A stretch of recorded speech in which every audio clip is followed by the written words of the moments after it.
No, we were a group of landscape architects and architects who had been reading the UN report from 1987, Our Common Future, which was talking about environmental issues, sustainability as social impact and the economic impact. And we said, within landscape and architecture, there must be the possibility of combining these two professions to create a bigger holistic approach to architecture and the design of our physical surroundings.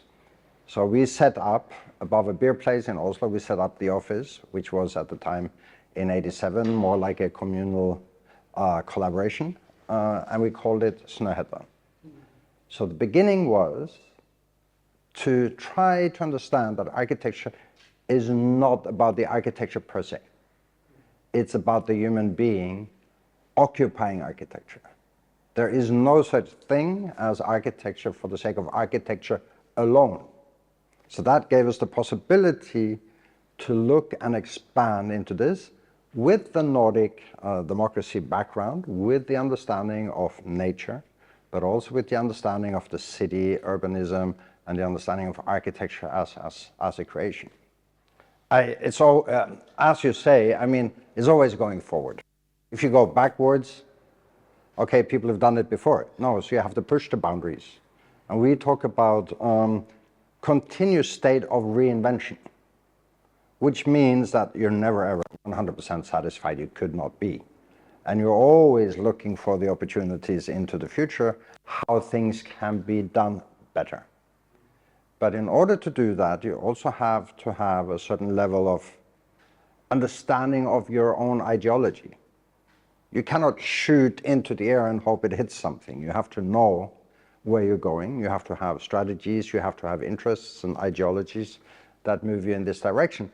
So in that sense, from the beginning and still up until today, I think we've been sort of a little bit rebellions, trying to move outside the box, if you wish, try to look at architecture from a different perspective, try to look at new typologies, try to connect back to the public with modern architecture rather than distancing ourselves from the public through the modern architecture. And this interconnectivity, to me, is what we're striving to do better and better, and especially these days where the environmental issues and the climate is getting so down to the last millimeter of everything we do. We have to stretch. We have to be seminal almost every time. We have to really go for it. Otherwise, it won't work. Dedication, fire. Yeah, I think it's not only about urban planning. I mean, for a long period of time, we have been thinking about, and Bilbao is a great example, where certain objects can lift the city.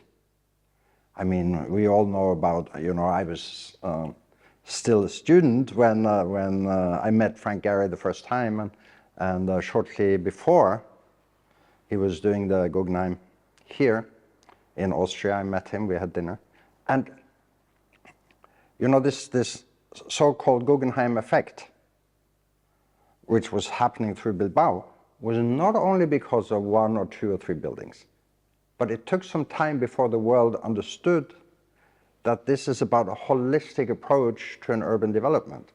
You can help with certain objects, iconic classifications at the beginning, but for the long run, it's the whole system of the city that has to work.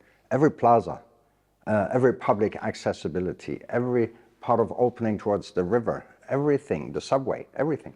All the other buildings all together start creating the city. Not one building, it's impossible. I mean, like our opera house in Oslo, you cannot say it made the city. The city was there, and it blossoms around interior public spaces, exterior public spaces, the development of services for the public, the offerings that the city has. Like Italo Calvino said, a city is defined by you as a citizen not being able to participate in everything the city is doing. Which is beautiful because it means that it's bigger than yourself. You cannot possibly go to every concert, every piece of theater, visit every lecture.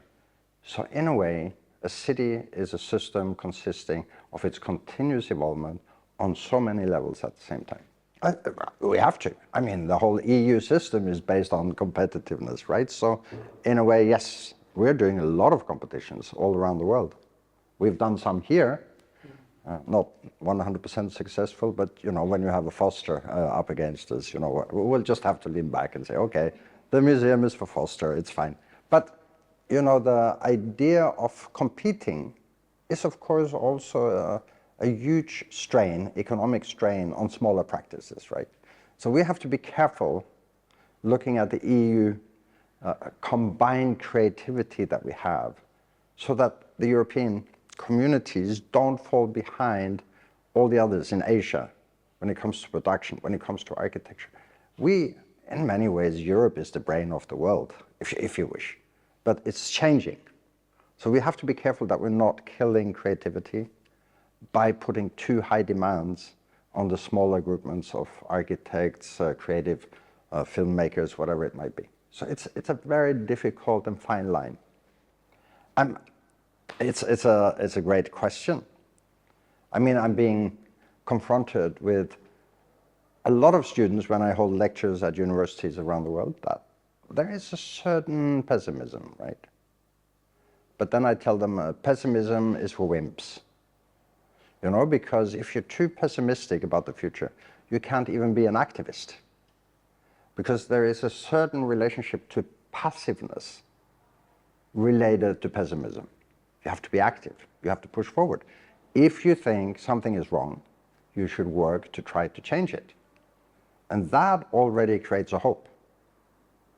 So you cannot pull yourself back into yourself and say, okay, the world is condemned, the world is bad, everything that's happening is a catastrophe. Then you've basically aligned with that negativeness. So you need to push. You need to be in a different position in order to try to change the world. So would you say that you need to be optimistic to be an actor? You have to be, to some extent, optimistic about the possibilities of you and your group and your company influencing in a positive manner. Because the building industry is based on a much shorter turnover when it comes to materials, building materials, structures, and so forth. So there is definitely a shorter lifespan of the buildings, especially those built during the 80s and beginning of the 90s. There is a slight shift now where I'm seeing that maybe there is a more long-lived direction of buildings, but I think we'll see that we need to do a lot of maintenance on a lot of buildings in the next 20 years. And, you know, it doesn't help to take them all down. So we need to find some sort of strategy. You know, how do you maintain badly built buildings? You know, because sometimes that might even create a bigger CO2 footprint than building new, but it could still be correct to do. So I think we're going to face big maintenance costs in the world around. You know, glass in itself only has a lifespan of 35, 40 years. So all the glass buildings, you'll have to change glass after 35, 40 years, and then you'll have to change it again after 35, 40 years. So there's a huge maintenance issue happening, also when it comes to energy consumption. So I think we could have been a little bit more precise about the long-lived aspects of designing contemporary architecture. Well, we were here with my wife and I, we were here before the Guggenheim, right? We were driving with the car through Europe, and we came here to Bilbao, and at the time it was an industrial city. And many of the Norwegian ship owners had their ships built here in Bilbao. It was one of the big deliverable cities for ships to Norway. So we knew that the industrial aspects of this city were really present, but as times were getting worse, the city had to make a decision. And then you've had some, let's say, city fathers who saw the decline, and they said, okay, what do we do? So they actually invited themselves in to becoming active participants in the change of the city. So this is what I mentioned earlier, where I really do believe that Bilbao was the star in the world of transformation. But not necessarily only the way other people saw the transformation, because they were connecting it almost singularly to the Guggenheim by Frank Gehry.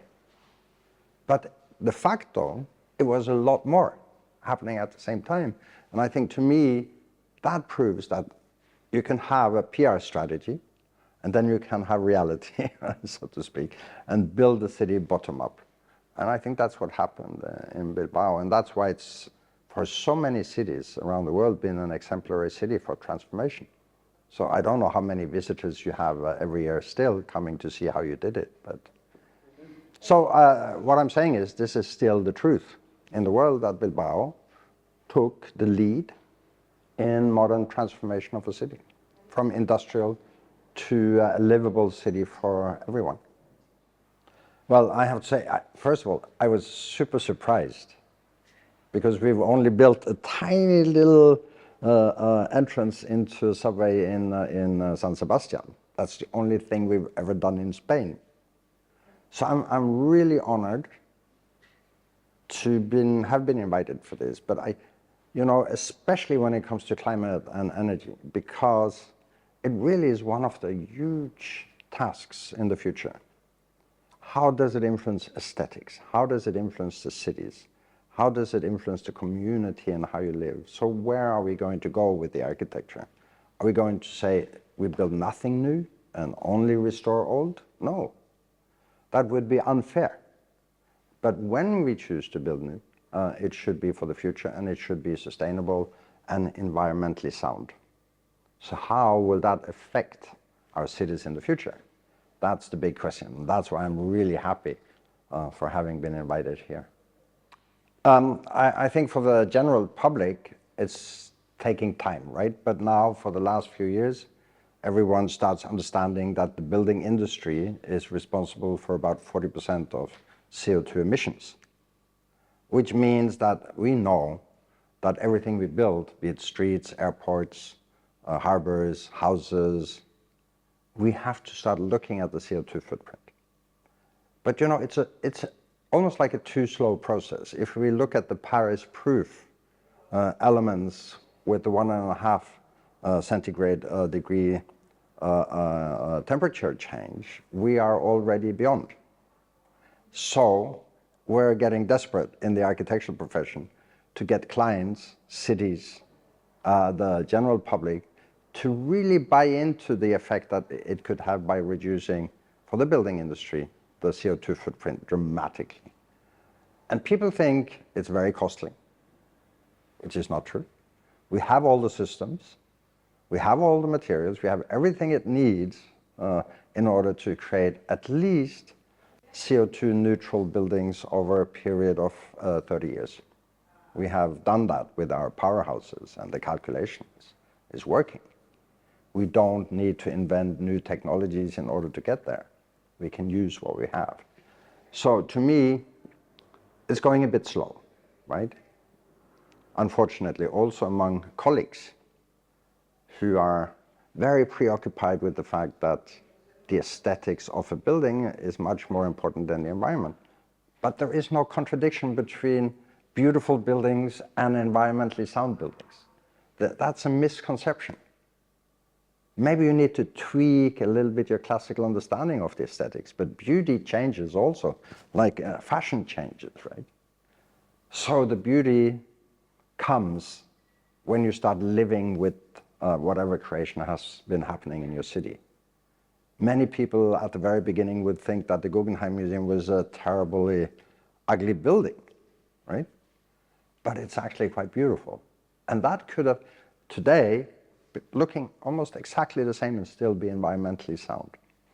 So with the new EU regulations on the CSRD reporting that we're going to do, on CO2 content, on measuring the buildings and their performance, the energy consumption, we will see that cities are slowly moving there, but it's basically going a little bit too slow.